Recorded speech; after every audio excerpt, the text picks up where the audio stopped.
Hello! ரம பூ போட்டு அனைவரும் ஆரோக்கியமாக, சந்தோஷமாக, நிம்மதியாக இருப்பீர்கள் என்று நம்புகிறேன். இப்போது அடுத்த பகுதியை பார்ப்போம். இன்றியமையாத ஒரு பொருளை மறுப்பது.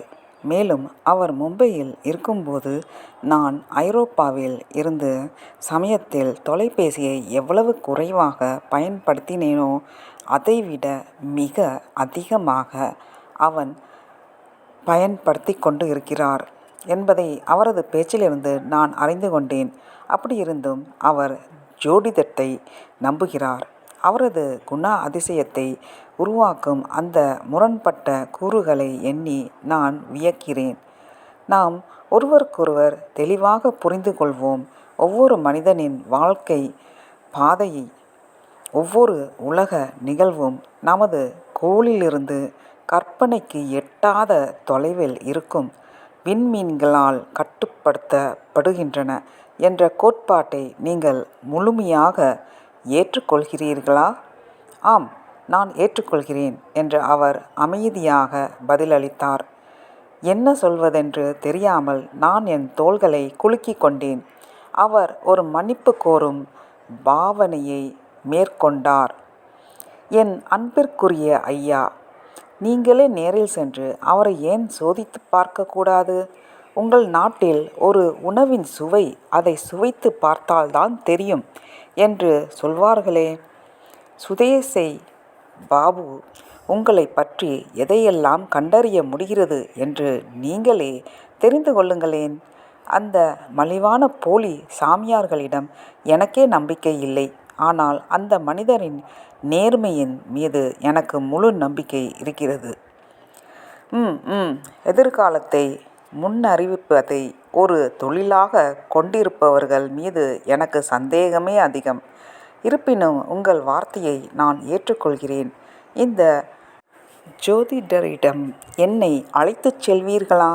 நிச்சயமாக. நாளை காலை என்னுடன் சிற்றுண்டி அருந்த வாருங்கள். அதன் பிறகு நாம் அவரை சென்று சந்திக்கலாம். அகலமான அரண்மனைகள், பழமையான கோவில்கள் மற்றும் மஞ்சள் மலர்களால் அலங்கரிக்கப்பட்ட சிறிய சன்னதிகள் ஆகியவற்றை கடந்து நாங்கள் தொடர்ந்து பயணித்தோம். நீராடும் யாத்ரீகர்களால் நிரம்பி வழிந்த அகலமான கல்படிகளை நான் சாதாரணமாக பார்த்தவாறே சிந்தித்தேன். மூட நம்பிக்கைகளுக்கு ஒரு முற்றுப்புள்ளி வைத்ததாக அறிவியல் பெருமைப்பட்டு கொண்டு இருந்தாலும், ஒரு அறிவியல் மனப்பான்மை என்பது தேடல்களுக்கும் ஆய்வுகளுக்கும் முட்டுக்கட்டையாக இருக்க வேண்டும் என்று நான் இதுவரை கற்றுக்கொண்டதில்லை. என் பயணத் தோழர் தன் நாட்டு மக்களின் நிறைய பேர்களுடன் பகிர்ந்து கொள்ளும் அந்த தீவிரமான விதிவச கோட்பாட்டிற்கு ஃபெட்டலிசம் ஏதேனும் உறுதியான ஆதாரங்களை என்னால் முன்வைக்க முடிந்தால் அவற்றை நான் திறந்த மனதுடன் ஆராய்ந்து பார்ப்பேன்.